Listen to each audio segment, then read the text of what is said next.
semuanya, selamat pagi dan salam sejahtera untuk kita semua.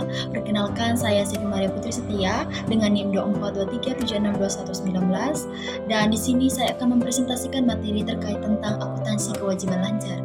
Baik, langsung saja kita ke pembahasan pertama, yaitu apa yang dimaksud dengan kewajiban lancar. Kewajiban lancar adalah utang atau kewajiban keuangan perusahaan yang harus dibayar dalam waktu 1 tahun atau dalam satu siklus operasi normal, tergantung mana yang lebih lama. Kewajiban ini mencerminkan tanggung jawab jangka pendek perusahaan kepada pihak luar seperti pemasok, pemerintah, bank, atau pelanggan. Kewajiban lancar meliputi seperti wesel, utang dagang, pendapatan diterima di muka, dan beban-beban yang masih harus dibayar seperti utang gaji, utang pajak, utang bunga, dan lain sebagainya. Lanjut kita ke yang kedua. Jadi yang kedua yaitu dalam praktik akuntansi. Kewajiban lancar adalah bagaimana penting dari struktur modal kerja karena perusahaan harus memiliki cukup aset lancar seperti kas atau piutang usaha untuk membayar utang jangka pendek. Ini saat jatuh tempo. Oleh karena itu, manajemen kreditur dan investor biasanya memperhatikan pada jumlah modal kerja ini, yaitu aset lancar, kewajiban lancar, dan perbandingan aset lancar terhadap kewajiban lancar yang disebut rasio lancar atau current ratio. Nah, beberapa karakteristik utama kewajiban lancar adalah jatuh tempo dalam waktu singkat yaitu maksimal 12 bulan. Yang kedua, tidak memerlukan biaya jangka panjang untuk pelunasan. Dan yang ketiga, umumnya muncul secara rutin dari kegiatan operasional. Dan yang terakhir itu harus dicatat berdasarkan prinsip akuntansi dan akurat. Baik, lanjut yang berikut itu fungsi dan peran dalam bisnis usaha perjalanan wisata. Fungsi dan peran dalam bisnis usaha perjalanan wisata. Dalam industri usaha perjalanan wisata, kewajiban lancar memainkan peran sangat penting karena yang pertama, banyak transaksi dilakukan secara pemesanan di muka atau booking, dan yang kedua, yaitu terdapat pembayaran ke pihak ketiga seperti hotel, maskapai, dan tour guide. Yang ketiga itu perusahaan juga memiliki kewajiban seperti gaji pegawai, pajak, dan biaya operasional harian. Baik teman-teman, dalam akuntansi kewajiban lancar ada beberapa jenis, yaitu yang pertama, utang bank jangka pendek. Ialah pinjaman dari bank yang jatuh temponya kurang dari 1 tahun dan sering digunakan untuk kebutuhan kas operasional sementara. Contohnya, untuk menambah modal kerja menjelang musim libur, PT Wisata Bahagia mengambil pinjaman dari Bank Pariwisata sebesar Rp 50 juta.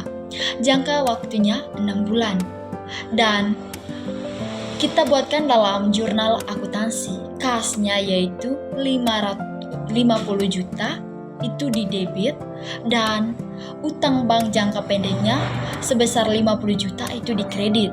Dan ketika utang tersebut dibayarkan, maka jurnalnya adalah sebagai berikut, yaitu utang bank jangka pendek sebesar 50 juta di debit dan kas sebesar 50 juta itu di kredit. Lanjut, jenis-jenis yang kedua yaitu utang usaha atau akun utang dagang. Ialah kewajiban kepada pemasok atas barang atau jasa yang sudah diterima namun belum dibayar.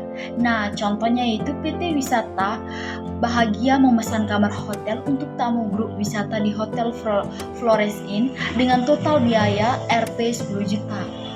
Dan pembayarannya akan dilakukan setelah tamu check out. Nah, jurnal saat menerima faktur dari hotel utang tersebut ialah yaitu beban akomodasi tamu sebesar Rp 10 juta itu di debit dan utang usaha atau Hotel Flores Inn sebesar Rp 10 juta itu di kredit. Nah, jurnal saat melakukan pembayaran kepada hotel ialah utang usaha Hotel Flores Inn itu di debit dan kas itu di kredit. Lanjut, dari jenis-jenis kewajiban lancar itu ada utang pajak.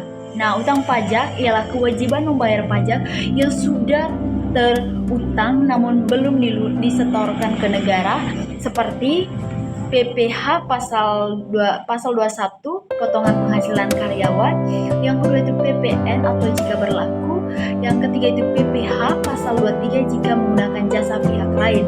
Dan yang ketiga dari jenis-jenis kewajiban lancar ialah pendapatan terima di muka, ialah penerimaan pembayaran dari pelanggan sebelum jasa benar-benar diberikan. Misalnya, pembayaran paket wisata yang baru akan dilakukan bulan depan. Contohnya, pada tanggal 5 Januari 2025, PT Wisata Bahagia menerima pembayaran sebesar Rp 30 juta dari Bapak Doni untuk pakai wisata ke Labuan Bajo yang akan dilakukan pada tanggal 15 Februari 2025. Jurnal saat menerima pembayaran ialah kasnya itu Rp 30 juta itu di debit dan pendapatan terima di muka itu di kredit. Nah, mengapa pendapatan terima di muka bukan di debit melainkan di kredit? Karena jasa yang dia punya itu belum diberikan atau belum terlaksanakan tugas yang dia punya, sehingga mereka mencatatkannya itu di kredit. Nah, jurnal saat wisata dilaksanakan 15 Februari itu pendapatan terima di muka itu di debit sebesar 30 juta dan pendapatan jasa wisata itu di kredit 30 juta. Dan mengapa kembali lagi ke pendapatan terima di muka itu 30 juta itu di debit? Karena mereka telah melayani atau memberikan jasa mereka kepada si pembeli, sehingga itu dicatat di debit. Nah, jadi begitu teman-teman.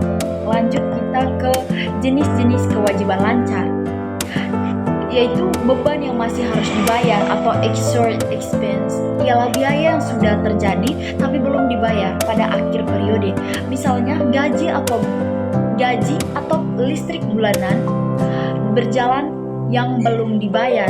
Dalam konteks akuntansi kewajiban lancar, potongan gaji karyawan seperti PPh 21 dan BPJS juga dianggap sebagai kewajiban karena perusahaan memotong dari gaji karyawan menyetorkan ke negara atau lembaga terkait. Nah, contohnya teman-teman, gaji karyawan PT Wisata Bahagia bulan Januari adalah Rp12 dan potongan untuk PPh 21 sebesar Rp600.000, BPJS Kesehatan sebesar Rp200 dan sisanya dibayarkan kepada karyawan.